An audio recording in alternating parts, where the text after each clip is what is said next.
Hi everybody, it's First Chapter Friday, and today's book is Ash Princess by Laura Sebastian, and I'm going to start with Chapter 1. First of all, the prologue. The last person who called me by my true name was my mother, with her dying breath. When I was 6 years old, my hand was still small enough that hers covered it completely. She squeezed it so painfully tight that I hardly noticed anything else. So tight that I hardly noticed the silver of the knife pressing against her throat or the fear in her eyes. "You know who you are," she said to me. Her voice didn't waver, even as drops of blood bloomed where the blade cut her skin. "You are our people's only hope, Theodosia." And then they cut her throat, and they took my name. Chapter 1. Thora. "Thora!" I turned to see Crescentia barreling toward me down the gilded palace hallway, pink silk skirts lifted as she runs, and a broad grin spread across her lovely face. Her two maids struggle to keep up with her, their emaciated frames drowning in homespun dresses. Don't look at their faces. Don't look, I tell myself. Nothing good ever comes of looking, of seeing their dull eyes and hungry mouths. Nothing good ever comes of seeing how much they look like me, with their tawny skin and dark hair. It only makes the voice in my head grow louder. And when the voice grows loud enough to push past my lips, the Kaiser grows angry. I will not anger the Kaiser, and he will keep me alive. This is the rule I've learned to follow. I focus on my friend. Cress makes everything easier. She wears her happiness like the sun's rays, radiating it to warm those around her. She knows I need it more than most, so she doesn't hesitate to fall into step to me and link our arms tightly. She is free with her affection in a way only a few blessed people can be. She has never loved someone and lost them. Her effortless, childlike beauty will stay with her until she is an old woman. All dainty features and wide crystalline eyes that have seen no horrors. Pale blonde hair hangs in a long braid pulled over her shoulder, studded with dozens of spirit gems that wink in the sunlight pouring through the stained glass windows. I can't look at the gems either, but I feel them all the same. A gentle pull beneath my skin, drawing me toward them, offering me their power, if only I'll take it. But I won't. I can't. Spirit gems used to be sacred things before Astria was conquered by the Calovaxians. The gems came from the caves that ran beneath the 4 major temples, one for each of the 4 major gods and goddesses of fire, air, water, and earth. The caves were the center of their powers, so drenched in magic that their gems inside them took on magic of their own. Before the siege, the devout would spend years in the cave of the god or goddess they swore allegiance to. There, they would worship their deity, and if they were worthy, they would be blessed, imbued with their god's or goddess's power. They then used their gifts to serve Astria and its people as guardians. Back then, there weren't many who weren't chosen by the gods, a handful a year maybe. Those few went mad and died shortly after. It was a risk only the truly devout took. Being a good guardian was a calling, an honor, yet everyone understood what was at stake. That was a lifetime ago. Before. After the siege, the Kaiser had the temples destroyed and sent tens of thousands of enslaved Astrians to the caves to mine the gems. Living so close to the power of the gods is no longer a choice people make, but one that is made for them. There is no calling or allegiance sworn. And because of that, most people who are sent to the mines quickly lose their minds and, shortly after, their lives. And all that so the wealthy can pay a fortune to cover themselves in gems without even uttering the names of the gods. It's sacrilege to us, but not to the Clovaxians. They don't believe. And without the blessings of the gods, without the time spent deep in the earth, they can possess only a shadow of a true guardian's power, no matter how many gems they wear, which is plenty for most of them. The water gems in Cress's braid could give a trained guardian the power to craft an illusion strong enough to create a new face entirely.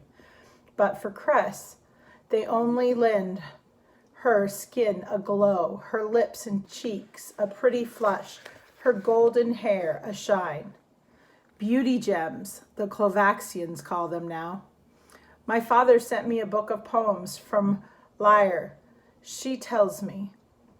Her voice grows tense, as it always does when she speaks of her father, the Thean, with me.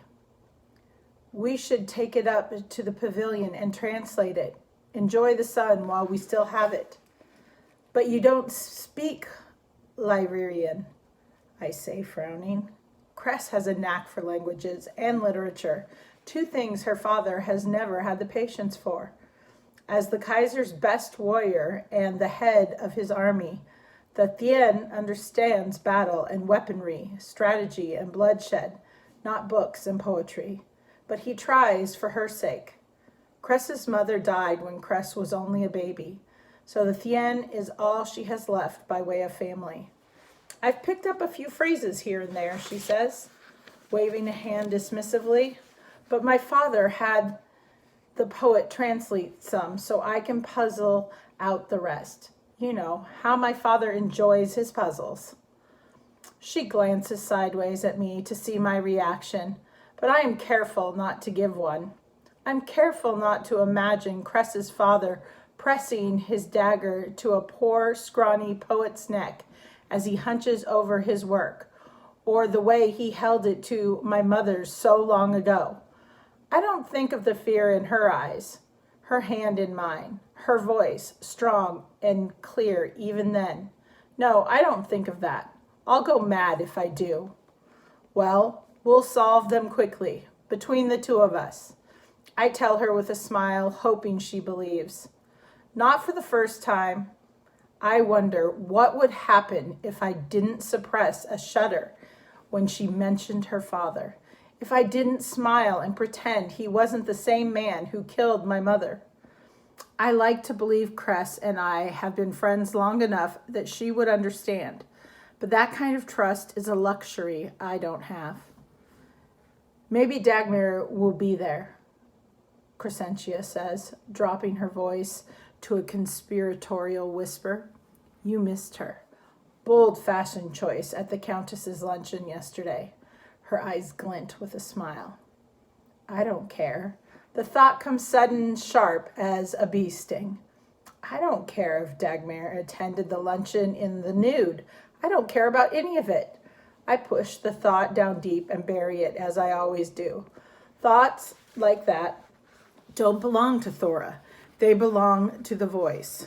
Usually it's only a whisper, easy enough to ignore. But sometimes it grows louder and spills into my own voice.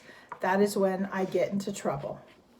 I anchor myself to Cress, her easy mind, her simple pleasures. I doubt anything can top the ostrich feathers she was covered in last month. I whisper back, making her giggle.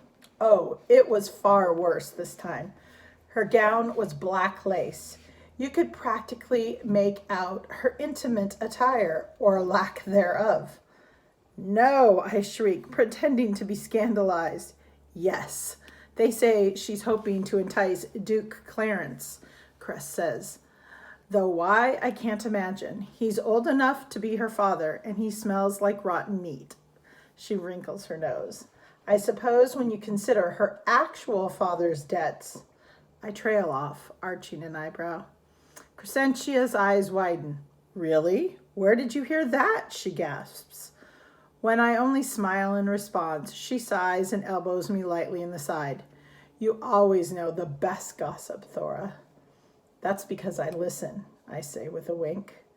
I don't tell her what I'm really listening for, that I sift through each vapid rumor for whispers of Astrian resistance, for any hope that someone is still out there, that someday they might rescue me.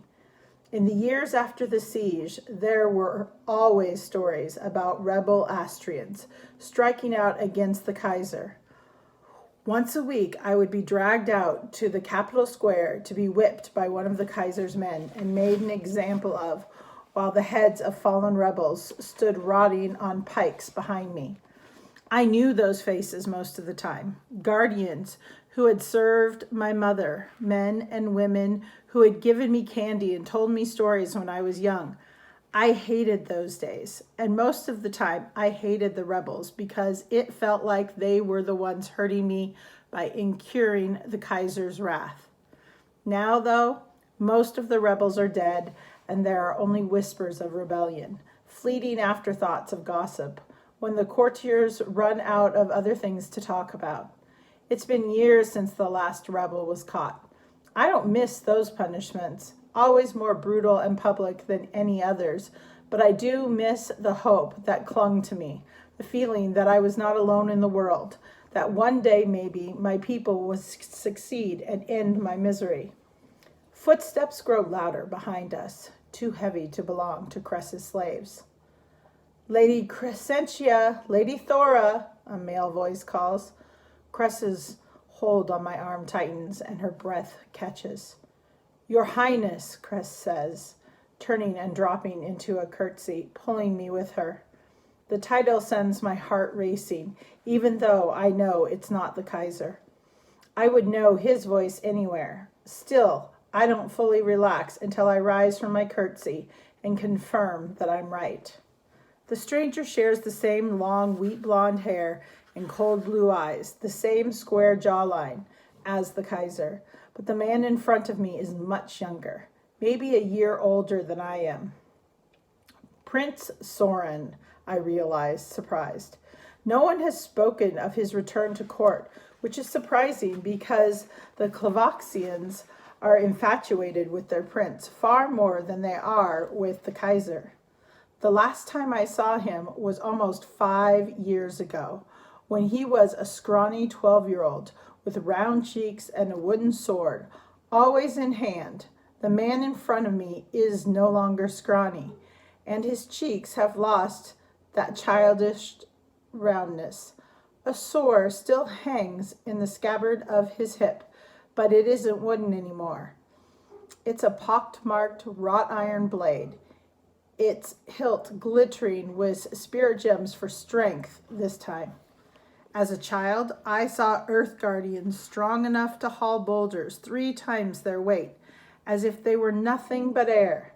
But I doubt the prince's spirit gems do much more than add an extra few pounds of force to his blows.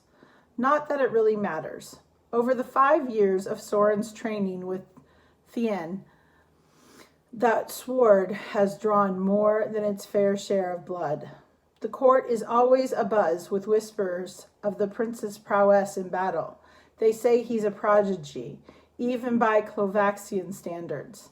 The Kaiser likes to treat the prince as an extension of himself, but Prince Soren's achievements only serve to highlight the Kaiser's own shortcomings.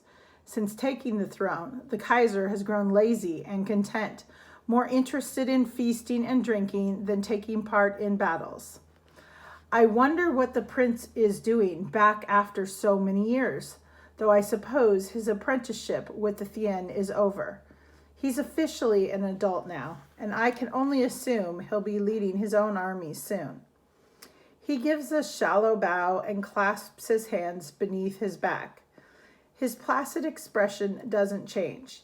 It might as well be carved from marble. It's good to see you both again. I trust you've been well. It's not a question, really, but Cress still answers with a flustered yes. tucking a strand of her hair behind her ear and smoothing the folds of her skirt, barely able to meet his eyes. She's been swooning over him since we were children, along with every girl our age who grew up imagining herself a Princian. But for Cress, it's never been a hollow fantasy. Astria is only one of the territories her father has won for the Kaiser. They say her father has taken more kingdoms than any other warlord, and no one can argue that the elevation of his daughter to Princian would be a just reward for such loyalty. Since Cress came of age 6 months ago, the whispers about such a match have grown deafening at court. Another reason for his return, maybe? If those whispers reached Soren, wherever he's been, he doesn't show it. His eyes glide over Cress as though she were nothing but air and light, landing instead on me.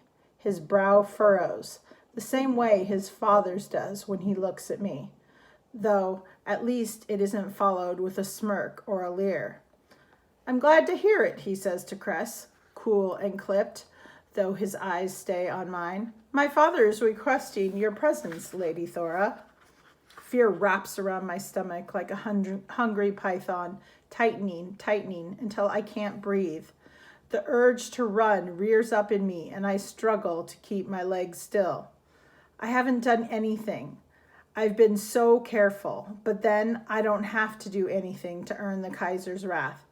Anytime there's a hint of rebellion in the slave quarter or an Astrian pirate sinks the Clovaxian ship, I pay the price. The last time he summoned me, barely a week ago, was to have me whipped in response to a riot in one of the mines. Well, my voice quavers, despite my best efforts to keep it level. We shouldn't keep him waiting. For a brief moment, Prince Soren looks like he might say something, but instead his mouth tightens, and he offers me his arm. And that's the end of chapter 1. I'm going to post this today, and then I will get back to everybody with work and grades on Monday. Hope you have a great weekend, and take care. Miss you.